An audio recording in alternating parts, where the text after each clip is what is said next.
The airport was buzzing as passengers rushed toward their gates. Cameras flashed, whispers spread, and suddenly the energy in the terminal shifted. President Donald Trump was walking through the airport on his way to a special event, surrounded by Secret Service agents and curious onlookers. Everyone cleared the way. Everyone except one man. A tall, unformed airport security guard stepped forward, raising his hand firmly. "Mr. President, I need to stop you here," he said. The crowd froze. Gasps echoed. Nobody could believe what they were seeing. The Secret Service immediately tightened formation, their hands close to their earpieces. Passengers began recording with their phones, sensing something extraordinary was happening. Trump stopped in his tracks. He studied the guard carefully. "What's the meaning of this?" Trump asked, his voice steady but curious. The guard's eyes held no malice, only determination. His name tag read, David Carter. His face revealed a man carrying burdens that weren't visible to the world. David didn't flinch. "Mr. President, before you take another step, there's something I need to say." The terminal went silent. It was no longer an ordinary day.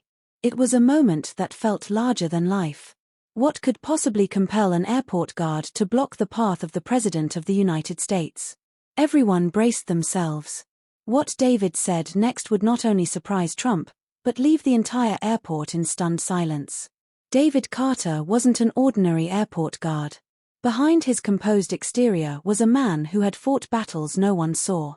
Years earlier, he had served as a Marine, stationed overseas in some of the toughest conditions imaginable. But life had changed drastically when he returned home. His wife Laura had fallen gravely ill and their young daughter Emily was battling a rare medical condition. Between endless hospital visits and financial struggles, David had taken a job at the airport just to keep food on the table. Every day he stood at his post, greeting travelers, enforcing rules, and trying to bury the weight of his personal struggles. But when Trump appeared before him, something inside David stirred. He didn't see just a political figure. He saw a chance to speak for those who often went unheard. "I'm not stopping you for politics," David said, his voice steady but emotional. "I'm stopping you because I need you to understand what families like mine go through. Soldiers return home. We serve our country and then we're forgotten. My daughter's medicine costs more than my paycheck." Gasps spread through the terminal. People lowered their phones, suddenly realizing this wasn't a stunt. It was a man's raw truth. Trump tilted his head, listening carefully. He didn't interrupt. His eyes narrowed, not with anger, but with something else. Concern. David took a deep breath. "I don't want favors. I don't want money. I just need someone in power to hear us, to really hear us." The airport had gone completely still. The president's reaction would define everything. Secret Service agents shifted nervously. One of them whispered, "Sir, we need to move." But Trump raised his hand, signaling them to hold back. His focus was solely on David. "You're a Marine?" Trump asked. "Yes, sir. I served 8 years," David replied, standing straighter as if his military bearing had returned in that instant. The president nodded slowly. "And now you're here guarding gates?" David clenched his jaw. "Yes, sir. Because that's what life demanded. My wife needs care. My daughter needs medication. Serving my country was my honor, but serving my family is my duty now." The honesty in his voice echoed through the terminal. Travelers who had stopped to watch began to lower their phones, some wiping their eyes. They weren't just witnessing a confrontation. They were witnessing a confession. Trump took a step closer, his voice softer now. "What's your daughter's name?" "Emily," David replied, his throat tightening. "She's 7. And she dreams of becoming a pilot someday. But every day, I wonder if she'll even get the chance." Trump didn't speak immediately. His eyes softened, reflecting something deeper than politics. For a moment, he wasn't the president.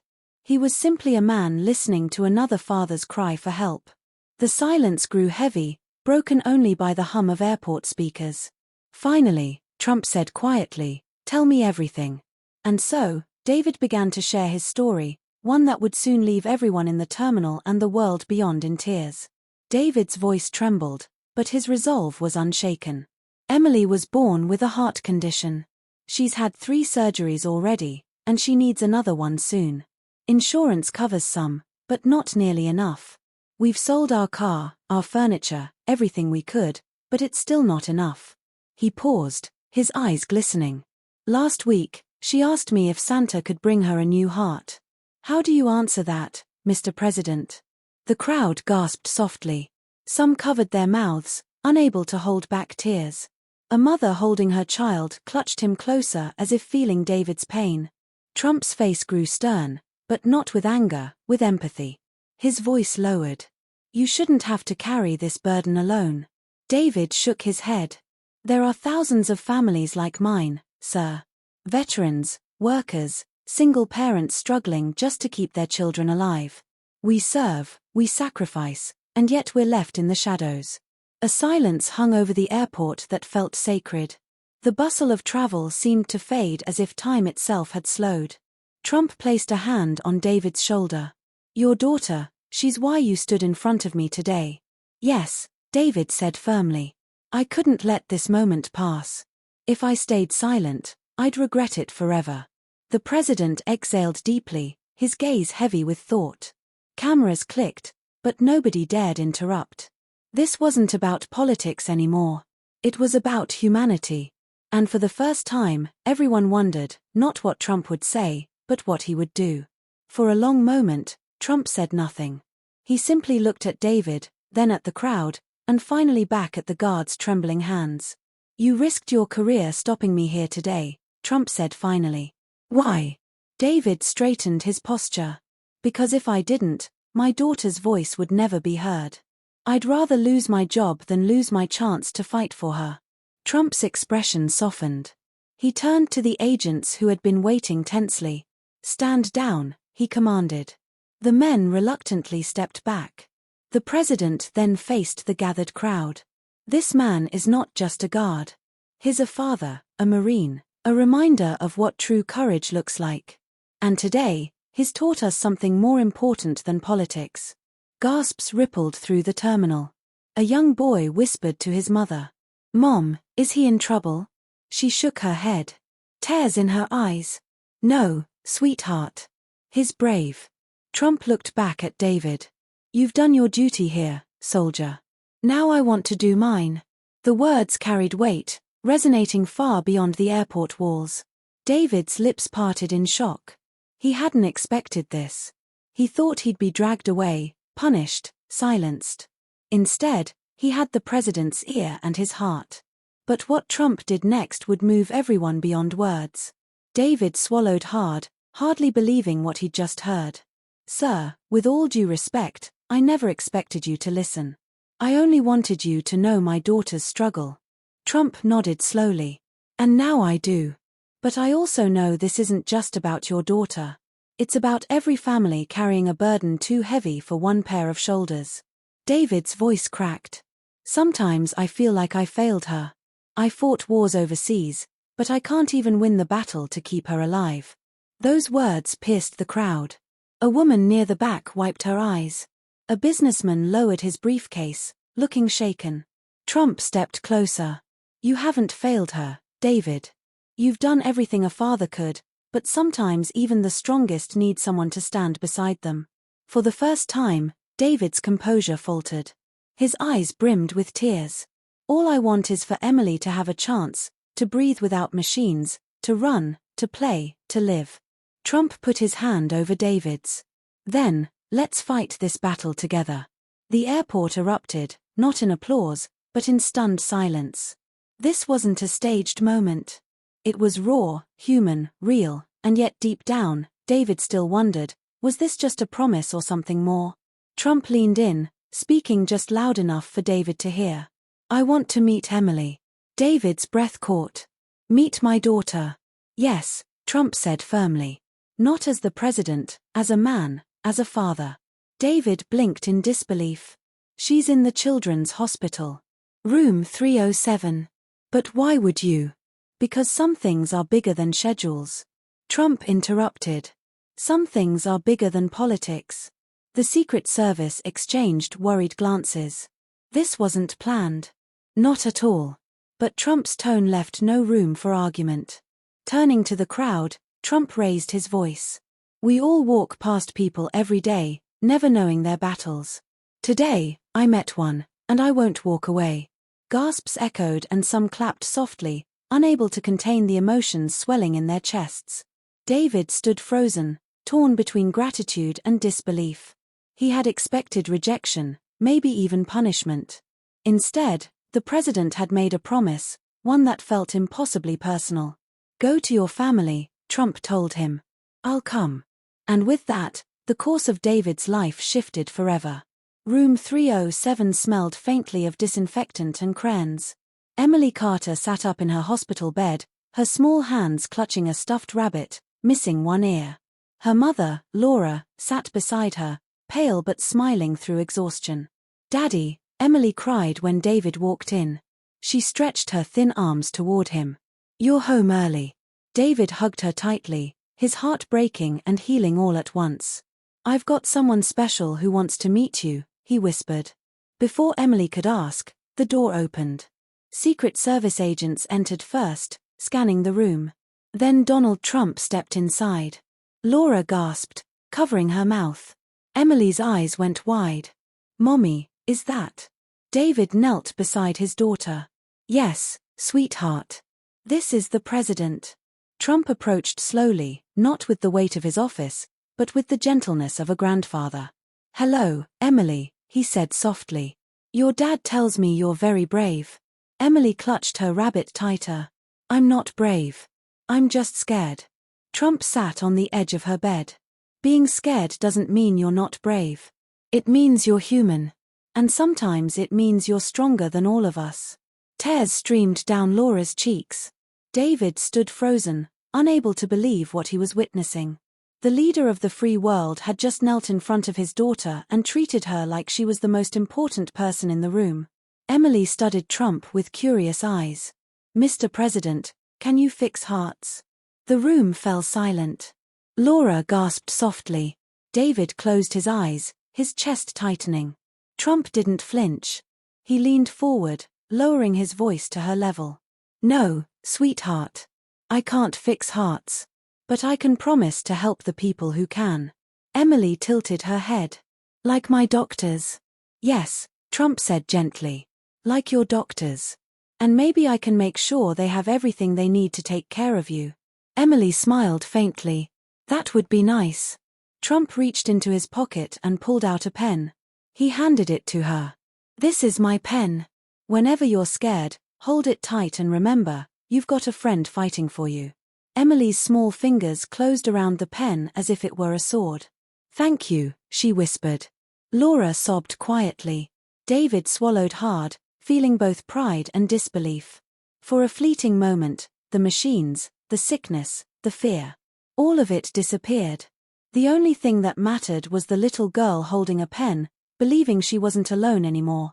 When Trump stepped aside, Laura stood, her hands trembled as she approached him. Mr. President, I don't know what to say, she whispered. We felt invisible for so long and now you're here. Trump shook his head. I'm here because your husband was brave enough to stop me and because your daughter is braver than both of us. Laura's voice cracked. Do you know what she asked me last week? She asked if she should stop dreaming because dreams were too expensive. Trump's jaw tightened. He turned toward Emily, who was humming softly, drawing on a notepad. No child should ever stop dreaming. Not in this country. Not anywhere. David placed an arm around his wife, whispering, he listened, Laura. He really listened. Laura looked at him through tears. Maybe this is the miracle we prayed for. Trump's eyes softened. Miracles come in many forms. Sometimes they look like stubborn fathers who refuse to stay silent. David bowed his head, overwhelmed. He had never imagined that blocking Trump's path would lead to this, a conversation that felt like the first rays of hope in years. But what happened next would ripple far beyond one hospital room. As Trump left the hospital room, he pulled his phone from his pocket. Get me the health secretary, he told his aide. Within minutes, he was on a call. David and Laura exchanged stunned glances as they overheard snippets of Trump's firm voice. I want to know why families like the Carters are drowning in medical bills. I want answers today, not tomorrow. And I want solutions, not excuses. The aide's eyes widened as he scribbled furiously on a notepad. Trump hung up and turned back to David. This doesn't end here.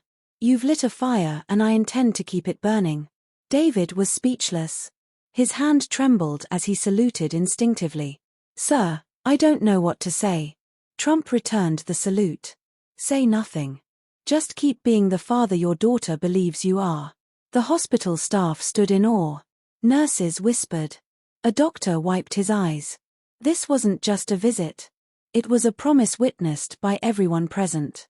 And yet, David still didn't know the full weight of what had just been set in motion. By the next morning, the story had gone viral. Videos from the airport flooded social media. Airport guard stops Trump. What happens next will move you to tears. News outlets replayed the footage endlessly. Commentators debated, but the public reaction was clear. Hearts everywhere were touched. Messages poured in for David's family. Strangers offered prayers, donations, words of encouragement. Emily's picture, clutching Trump's pen, became a symbol of hope. David sat at her bedside, scrolling through messages on his phone. Laura, look at this. A family in Texas said they'll send money for Emily's surgery. A teacher in Ohio says her class is making cards. Laura pressed her hand to her chest, overwhelmed. We're not alone anymore.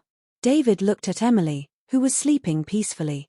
For the first time in years, his shoulders felt lighter. And then came the call. Trump himself.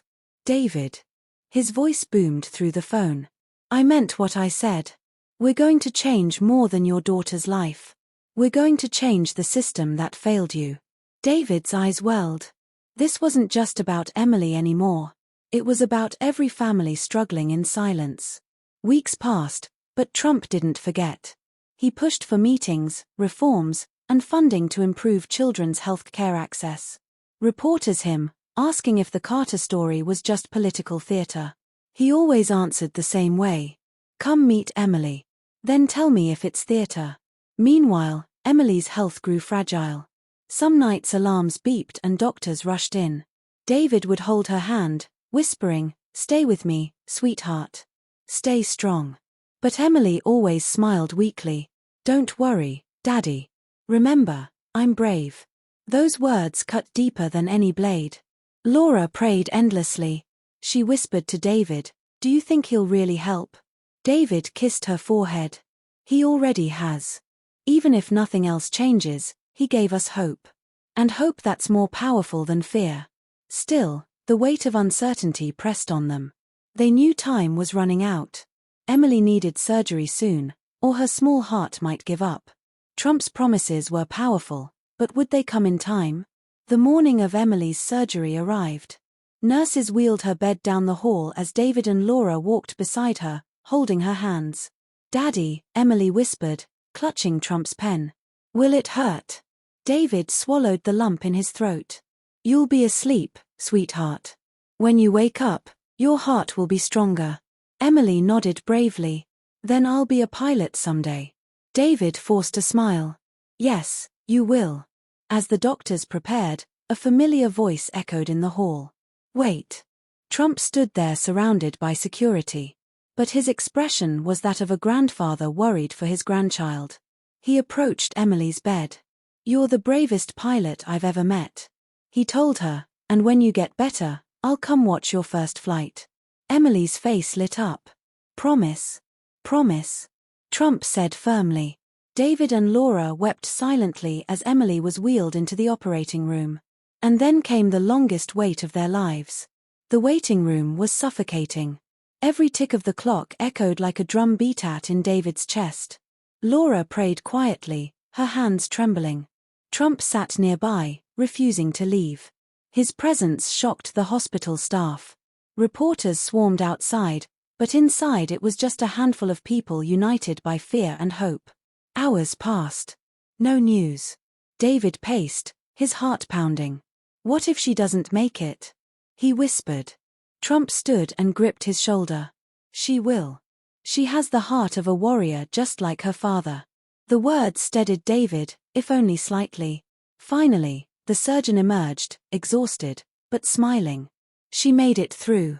The surgery was a success. David collapsed into a chair, tears streaming down his face. Laura sobbed into his arms. Trump closed his eyes and whispered, "Thank God." For the first time in years, David felt something flood through him. Relief.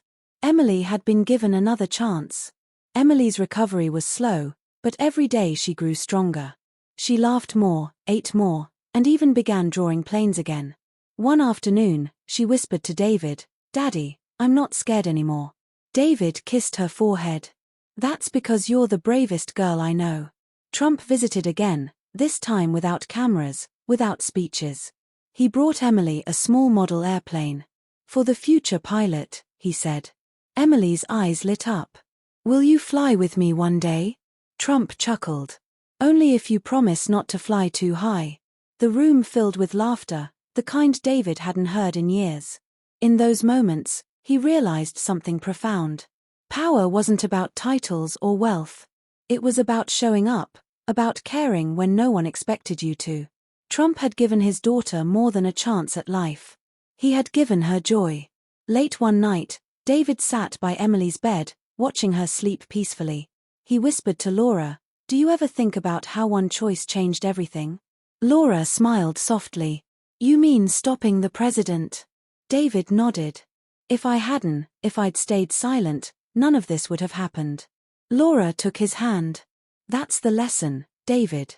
Sometimes the world changes because one person refuses to stay quiet." David's eyes filled with tears. "I just wanted to save my daughter. But maybe it was bigger than that." He looked at Emily, then at the pen still clutched in her hand.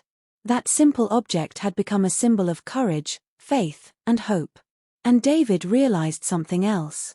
He hadn't failed as a father. He had fought the hardest battle of all, believing in hope when everything seemed lost. News of Emily's recovery spread across the nation. Families facing similar struggles wrote letters thanking David for speaking up. Veterans reached out saying, "You spoke for us," parents said, "You gave us hope." And Trump, true to his word, used the Carter family story to